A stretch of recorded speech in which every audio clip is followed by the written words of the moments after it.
Graça e paz, meus queridos irmãos, aqui é o pastor Marcelo, da Igreja Metodista Wesleyana em Aracruz. Eu gostaria de compartilhar com você uma palavra que está no livro de Salmos, no capítulo de número 27, que diz assim: O Senhor é a minha luz e a minha salvação. De quem terei medo? O Senhor é a fortaleza da minha vida. A quem temerei? Quando malfeitores me sobrevêm para me destruir, meus opressores e inimigos, eles é que tropeçam e caem. Ainda que um exército se acampe contra mim, não se atemorizará o meu coração. E se vier contra mim a guerra, ainda assim terei confiança. O medo é um sentimento que muitas vezes nos paralisa e impede que nossas conquistas e nossos sonhos sejam alcançados. Quando Davi escreveu este salmo, ele tinha inimigos muito próximos, muito perto dele, um exército inteiro acampado ao seu redor para destruí-lo. E mesmo assim, Davi podia dizer: ainda que um exército se acampe ao meu redor, no meu coração eu não temerei, e ainda que eles declarem guerra contra mim, mesmo assim eu estarei confiante. Nós vamos observar aqui algo muito sério. Eu gostaria de te trazer 3 verdades que é descrito nesse texto, que às vezes passa desapercebido, e são verdades importantíssimas que nós precisamos saber, principalmente em dias difíceis, dias de adversidade, em dias adversos, né? Primeira coisa que você precisa saber é que o medo ele é humano. O medo é normal, sentir medo é normal, porque ele faz parte da nossa humanidade.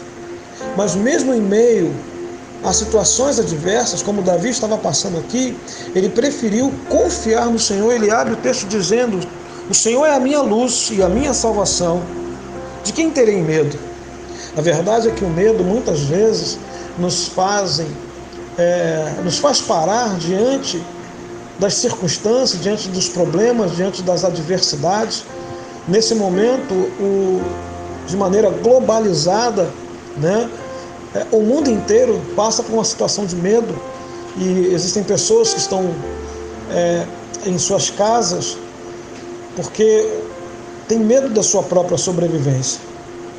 A grande verdade é que num momento como esse, Davi sabia fazer uma leitura positiva daquilo que ele estava enfrentando. Ainda que o inimigo fosse mais forte, ainda que o inimigo fosse mais poderoso, ele tinha uma convicção de que mesmo que ele estivesse com medo, ele precisava confiar no Senhor, porque o Senhor era a fortaleza dele, era a luz, era a salvação. Ele disse: o Senhor é a minha fortaleza. Davi não confiava em muros feitos de pedras, Davi não confiava em muros feitos de madeira, mas ele confiava no seu rochedo, na sua fortaleza, e esse rochedo, essa fortaleza era o Senhor. Ele disse: o Senhor é a fortaleza da minha vida. E se o Senhor é a fortaleza da minha vida, a quem eu temerei? Muitas vezes o temor, o medo, né, paralisa-nos, nos faz parar diante dos desafios da vida. E aqui o salmista, né, Davi, ele nos ensina, né, porque Davi sabia muito bem do que ele estava falando.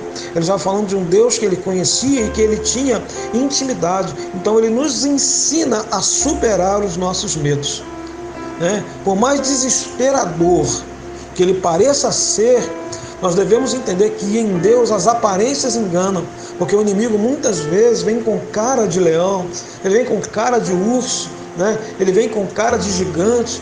Então são múltiplas facetas do inimigo para nos fazer temer diante dos desafios, diante dos problemas, das adversidades que às vezes em nossas vidas se apresentam de maneiras variadas. Mas Davi está dizendo aqui uma coisa, no versículo de número 1, a primeira verdade: sentir medo é normal, é humano, mas nós precisamos continuar confiando no Senhor, que é a nossa luz, que é a nossa salvação, que é a nossa fortaleza. No versículo 2, Davi diz assim: quando malfeitores me sobrevêm para me destruir, meus opressores e inimigos, eles é que tropeçam e caem.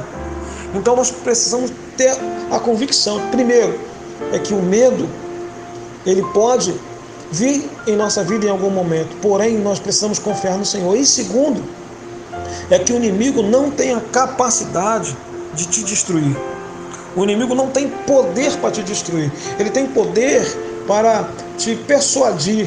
Ele tem poder de insinuar, até mesmo de te influenciar. Mas ele não tem a capacidade de destruir a tua vida quando você confia no Senhor. O inimigo vem, a palavra do Senhor diz lá em Deuteronômio, no capítulo 28, que por um caminho o inimigo vem contra ti, mas por 7 caminhos o Senhor o espalhará como palha ao vento. Então o Senhor nos dá a certeza que esse inimigo, Davi aqui ele tem uma convicção, ainda que os meus malfeitores sobrevenham para me destruir, os meus opressores e inimigos, eles é que tropeçam e caem.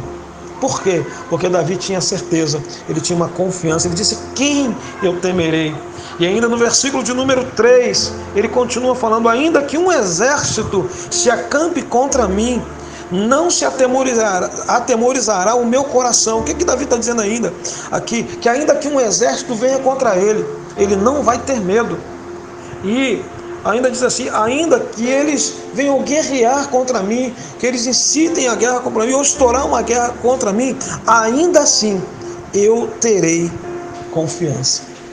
O que Davi está dizendo aqui é que em meio às lutas, em meio às guerras, aquilo que vem para nos espantar, aquilo que vem para nos paralisar, aquilo que vem para tentar furtar de nós as nossas vitórias e conquistas, não são suficientemente capazes de tirar aquilo que Deus prometeu para as nossas vidas. O que eu quero dizer para você nessa noite é que Deus, ele é capaz de te dar muito mais do que aquilo que você está vendo. Não se engane com aquilo que você está vendo agora. A notícia que chegou para você, a mensagem que chegou para você. Veja, quando o rei Josafá recebe uma mensagem dizendo que os filhos de Seir, os filhos de Amon, os moabitas acamparam em En-Gedi contra ele, se prepararam em posição de guerra. Esses inimigos estavam a 50 quilômetros de Davi. Não dava tempo para Josafá. Não dava tempo para Josafá preparar o seu exército. Diz a palavra do Senhor que ele teve medo. Mas o medo não pode nos afastar e tirar a nossa confiança de Deus. Em vez dele fugir com medo, sabe o que ele fez? Ele preferiu confiar no Senhor e apregoou santificação e jejuaram e se vestiu de roupa de saco e de cinza, em posição de humilhação, e ele põe o povo para orar. E quando tudo isso acontece, diz a palavra do Senhor que veio o profeta, a palavra veio da boca do profeta, a palavra de vitória, veio da boca do profeta. Quando nós confiamos no Senhor, a resposta, e a resposta veio de forma que Josafá se surpreende, e a palavra veio assim: nessa peleja, nessa guerra, tu não tereis que guerrear e nem pelejar, porque essa guerra não é sua, essa guerra é minha. Deus estava dando ali a confiança, a salvação e o livramento para o povo de Israel, para o rei Josafá, em meio àqueles que estavam lutando contra ele. Era um tempo de paz, Josafá queria a paz, mas o inimigo queria a guerra. Eu quero dizer para você que aquilo que está acontecendo no nosso país hoje, que aquilo que está acontecendo no mundo hoje, ele pode sim, nós sentimos medo, porque o medo ele é humano, mas nós precisamos continuar confiando no Senhor. Amém? Confie no Senhor, entrega o teu caminho ao Senhor, confia nele e mais ele fará. Vamos orar? Pai, que nessa noite o teu filho, ó Deus, possa ter fé. Ó Deus, eu quero, através dessa palavra, gerar fé no coração dos teus filhos. Eu quero gerar fé no coração das tuas filhas, Senhor. E nessa noite, aquele que está ao alcance da nossa voz possa entender que nós temos um Deus que luta por nós. Existe, ó Deus, uma milícia de anjos, ó Deus, que estão à nossa disposição, porque a palavra do Senhor diz que aos teus anjos ele dá ordem ao nosso respeito para que nos livre e nos guarde. Assim como Davi confiou, assim, Senhor, como Josafá confiou no Senhor, nós devemos também colocar a nossa confiança no Senhor. E nessa noite, no nome de Jesus, eu quero